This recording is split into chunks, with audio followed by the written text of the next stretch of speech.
భర్త పడుకోగానే ఈవిడ బాడీ అక్కడే ఉండేది. తన ఆత్మ నరకంలో తీసుకెళ్ళి యేసయ్య నరకంలో ఎవరెవరు ఉన్నారో చూడమ్మా. అందులో క్రైస్తవులు ఉన్నారు, హిందువులు నెలకొన్నారు, కానీ క్రైస్తవులలో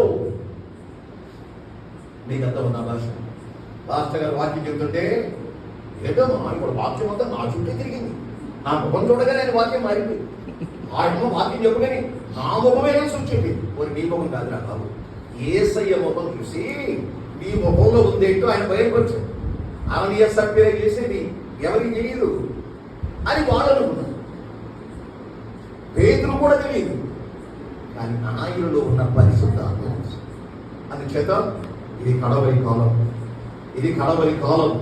ప్రతి ఒక్క విశ్వాసి ప్రసవ వేదనతో ఆత్మలను కని కాలం. విశ్వాసి ఉండవలసిన గురుతులు కలిగి ఉండవలసిన కాలం. బాప్సానికి ఆలస్యం చేయవద్దు, పరిశుద్ధాత్మ బాప్సు పొందడానికి ఆలస్యం చేయవద్దు.